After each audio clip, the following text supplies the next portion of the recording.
Right now on For the Record. Pittsburgh, they call him the Great One. Number 21, Roberto Clemente. Celebrating a legend. He lived in a flash, but that flash was very impactful. Roberto Clemente Jr. talks about his father's legacy. He did things day in, day out that people share with me that are amazing. This, as a documentary about the life of Roberto Clemente, is set to debut in just a matter of days. Did he know he looked that cool? How did he do that? Plus, in just the first 10 minutes of today's show, Roberto Clemente Jr. shares an historic announcement. I'm very excited. I can't wait for that day to be able to put it in the books. For the Record starts now.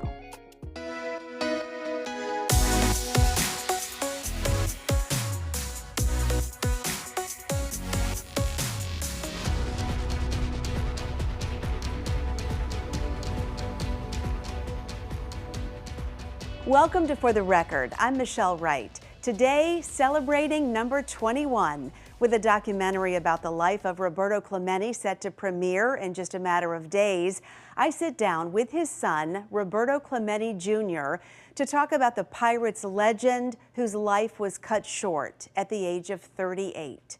Clemente Jr. sat down with me at the Heinz History Center to discuss his father's legacy, as well as to make an announcement about something that is about to happen for the very first time. Take a look.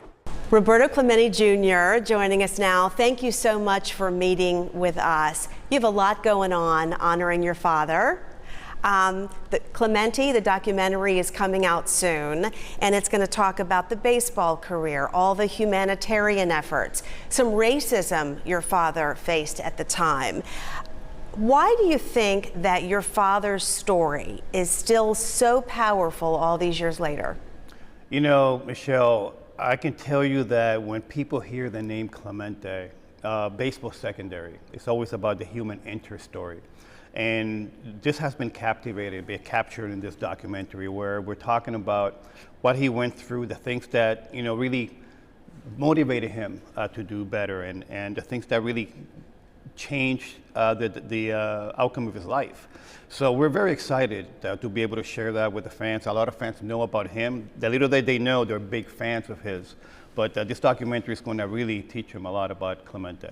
And you brought this up. During his 18 seasons here, he earned the nickname, the Great One, not only for his baseball, but also for everything he did off the field. How important is that to you to make sure people remember all he did in terms of humanitarian efforts? It took 38 years of his life. I mean, he was gone at age 38. It's 53 years after his death that we're still talking about the impact that he had in our society in 38 years. So that kind of goes to show you, I mean, he lived in a flash, but that flash was very impactful. I can't wait to see the documentary. Are we going to learn anything new about your father? I am sure. I am positive that a lot of people, even I've had some people talk to me about, they watched it, they cried, they laughed, but they learned something new that they did not know, even though they're very big fans. Did you learn anything new? For me, it was more confirmation, confirmation of who he was. I experienced a lot of the things that a lot of the fans are talking about in the documentary. We would be in the car, and he would stop the car. He saw kids in a playing ball. He would stop the car, get out of the car, and go play with them. Here in Pittsburgh? In Pittsburgh, Puerto Rico, it didn't matter where we were. He would see a kid, and that is actually captured in the documentary. What a thrill that would be, to be just playing baseball at a field and have Roberto Clemente join you for your game. How was it for you and your family watching this film? Wow, we're very proud of the final product, but it was a work of love. David Otrogi did a fantastic job. It was a very tough job to have so many stories within the story and be able to thread that into something that is very special. So we're very proud. How important was it to you to have your children watch the film about their grandfather? You know, they're growing up. They're still young. They're big ones. Are adults. They understand who he is because he's still alive for us. And the young ones are learning more and more. They're getting involved in charity work, but every time they look at a picture, they recognize that's grandpa. But they're understanding that, how people react to the name because of how good of a humanitarian he was. That is very important for us to talk to them about. Yeah, they must be so proud learning about him. So this all coordinates with Roberto Clemente Day. How important is it to you to have that day recognized? We're very grateful that, September 15th now is the official Clemente Day, the start of the Hispanic Heritage Month. Major League Baseball made it official, so that gave us a standing date that we can lead into it, like we're doing this year. We are leading into Clemente Day the 15th, starting with the 12th with the Ambassador's Dinner for the Clemente Foundation. On the 13th, we have a tournament for Little Legends 21 that it'll be very exciting to announce, and how we're going to prepare those kids to really embrace how to become a unit as a team member. But also, if you plan to bring a sibling or a friend to the tournament, I'm going to assure you they'll be separated, because now we want to make sure that you learn, you meet new people in your circle, and be able to understand how to interact with new people and become a team. I want to talk about something now that's brand new that you are ready to announce to us about, something new the Pirates are doing for the first time. You've been advocating for years. Tell us about this big announcement. Well, for me, I always say Pittsburgh has been a home for me. Very proud of the relationship with the Pirates. I have been advocating, yes, for quite a few years to start the Spanish broadcast. The Pirates don't have a Spanish broadcast. Understanding that there's an audience out there that speak the language, they like to hear it in Spanish. And be able to share that with them, it's very special. So September 15th on Clemente Day out of PNC Park, for the first time in history, the Pirates will have the broadcast directly out of Pittsburgh in Spanish. So for that day. So this year, I'm very excited. Hopefully, we're going to be growing next year, but we start one day on Clemente Day. What a thrill, and you really initiated that. How does that feel?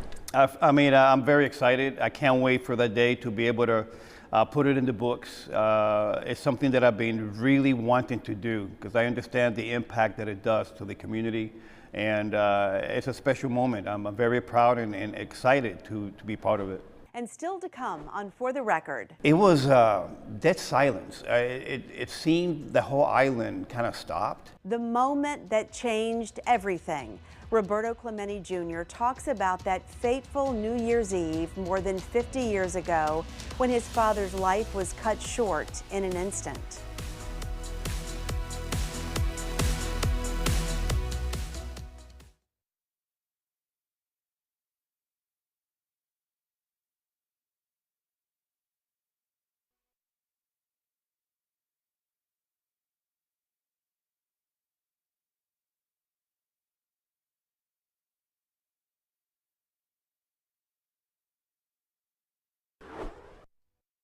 Welcome back to For the Record.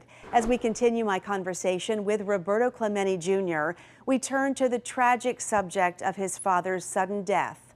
Roberto Clemente, the Great One, killed in a plane crash while on a humanitarian mission on New Year's Eve, 1972. Listen now to what Clemente Jr. says about that unforgettable moment. Let's bring up something that's tough, and that is the plane crash that took your father's life way too soon. He was 38, correct, I believe. Tell me how you heard about what happened and the impact it had on your family. Michelle, I can tell you that I woke up that morning excited. We had a party, we had a New Year's party in Puerto Rico, and we had people flying in from Pittsburgh, from Allentown, from Philadelphia, and we were very excited. So every morning we say bendición, bless me. And I'm walking towards him, and I get to him, and I had no idea he had decided to fly that day to Nicaragua.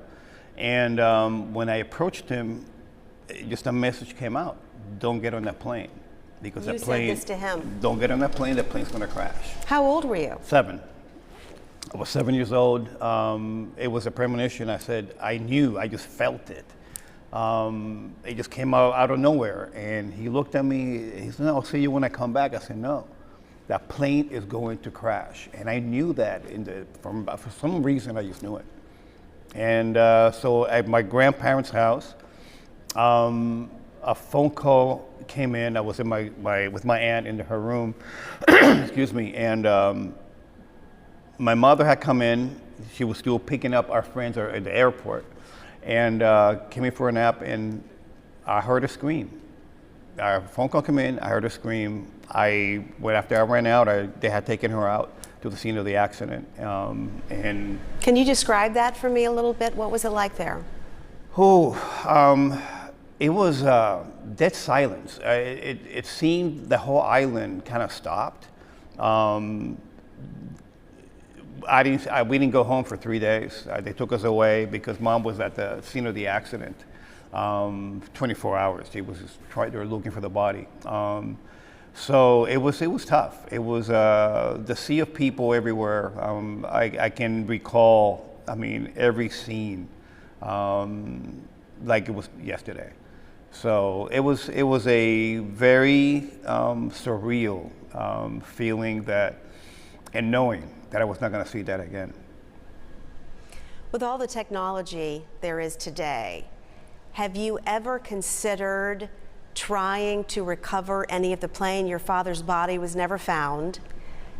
Are you thinking about that? Maybe one day bringing the plane back up? Oh, I've had plenty of conversations, including with the government, some technology people, and there's a big decision to be made. The location of the plane was found. Actually, now the problem now, because of all the years that the plane has been underwater, by trying to bring it up, by the time it hits air, the air hits it, it'll disintegrate. So it is now a natural burial site for Dad and for the members of that team that went up to Nicaragua. Are you at peace with that? I am. I truly, it took me a while to get here. It took me a while to really live without the guilt that I did not do enough to stop him from getting on that plane. So it's been a tough one. It's been very tough because every day of my life that I walk out the door, I'm talking about him. I've missed him ever since that day, and obviously I would love to have somewhere where I can, go and visit, which we do. We go visit the beach and where the site is, and it has now named a historic site by the federal government. So now we're going to be able to build something there where people can come and visit and pay their respects. Are you in the process of planning something being built there right now? Yes, absolutely, yes. When do you think that'll be ready? We're in conversations. There was a conversation with the governor 2 days ago in Puerto Rico. So we're in the midst. We're in the conversations right now and be able to do something hopefully next year to where we can celebrate and have people come out and pay their respects. When people approach you to talk about your father, I imagine, especially here in Pittsburgh, there are a lot of people that have personal experiences with your dad. What kind of stories do you hear from Pittsburghers about your dad and the impact he had on them? So many, from playing catch, stopping a car in their neighborhood and getting out of the car, to a man who was actually, his car broke down and he met me. He said, this man just gave me some money to fix my car, to do this, and then later on I found out it was your father. So he did things day in, day out that people share with me that are amazing. Just little details, just little acts of kindness that go a long way. And I think that in itself, for us, it's important for people to watch this documentary and be able to really just step forward to a call of action to be able to become a better global citizen. Still ahead, more on Roberto Clemente's legacy and the push to continue to keep it alive more than half a century after his death.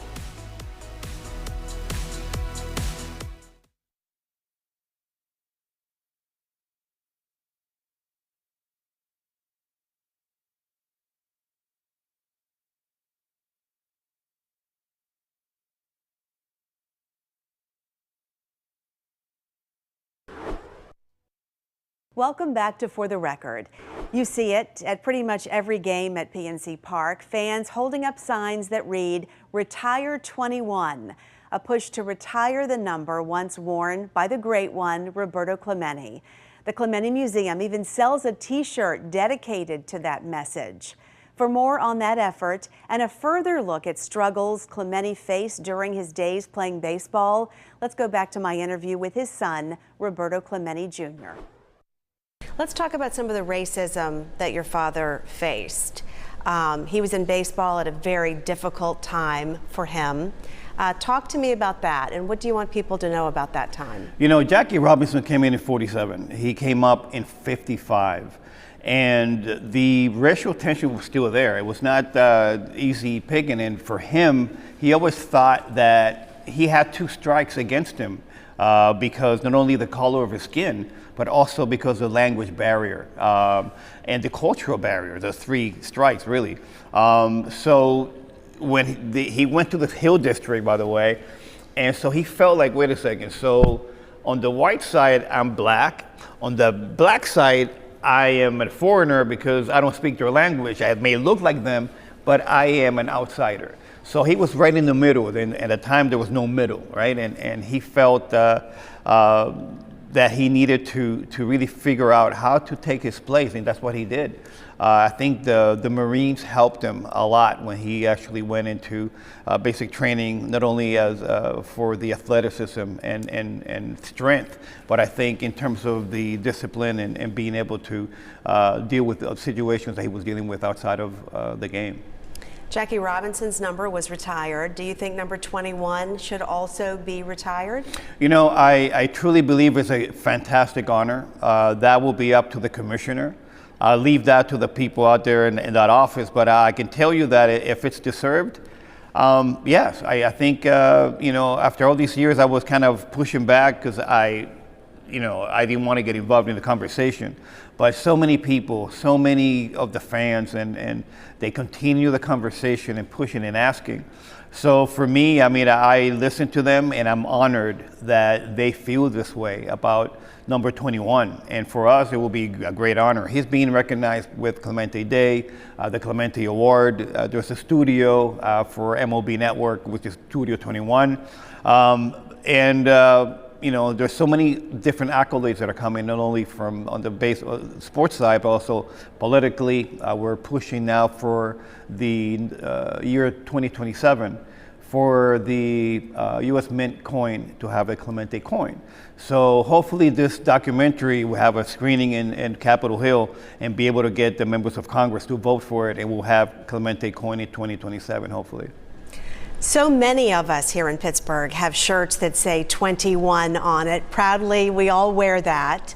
But let's talk about a number 21 that was in the outfield of the PNC Park that was suddenly removed. How did you react to that? How did you hear about what the Pirates did? And they've since restored it, but how did all that play out for you?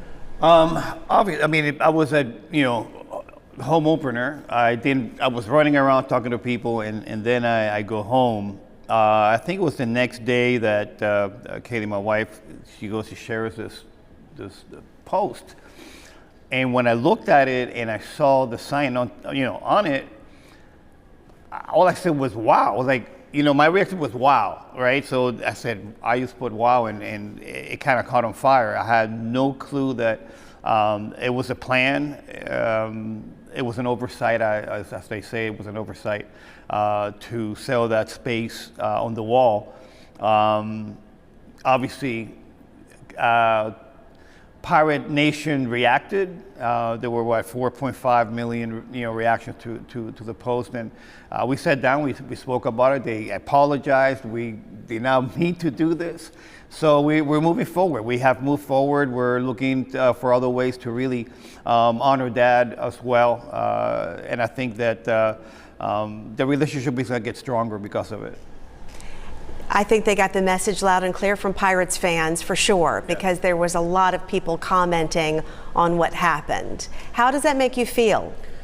Not only supportive but loved. The love affair that started in 1955 with my father is still going strong. the emotional attachment and relationship that they have with Dad is still very strong. People shed tears when they meet me, telling me their stories. So for me, I mean, Pittsburgh is a special place. The fan base has been unbelievable. It's family. We are family. And keep it here. I've got one final question for Roberto Clemente Jr. when For the Record returns in just 2 minutes.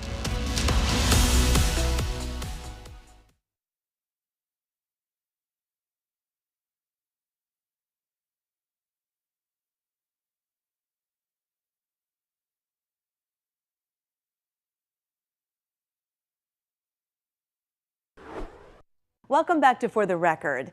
Before we go, I had one final question for Roberto Clemente Jr., and it's a question I'm sure a lot of Pirates fans have been asking themselves. Take a look. One more thing I wanted to ask you is this. What do you think your father would think of the Pirates and the organization today? Dad was very vocal. Very vocal. He would not be happy at all.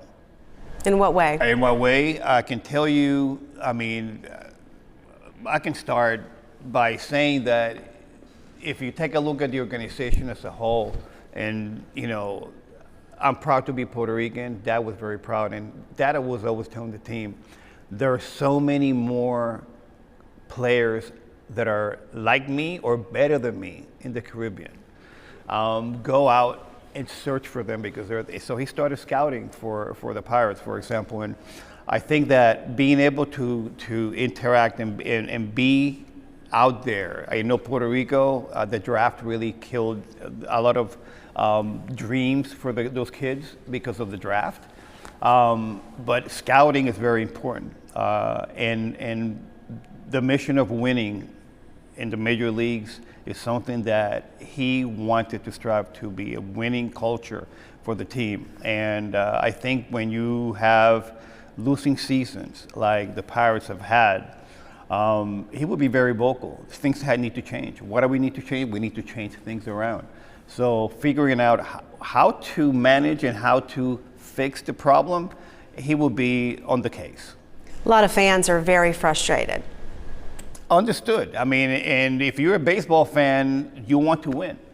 The players are doing their thing. I can tell you that they come into the ballpark with the mindset of winning.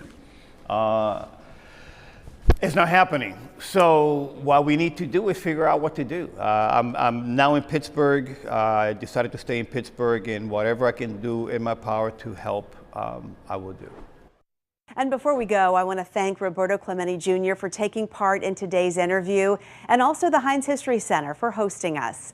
Also, I want to remind you of a story that we brought you during Pittsburgh's Action News 4 recently. The Roberto Clemente Foundation now reestablishing the Roberto Clemente Fund to help children, helping pay the expenses of international families coming to Pittsburgh's Children's Hospital to have medical procedures.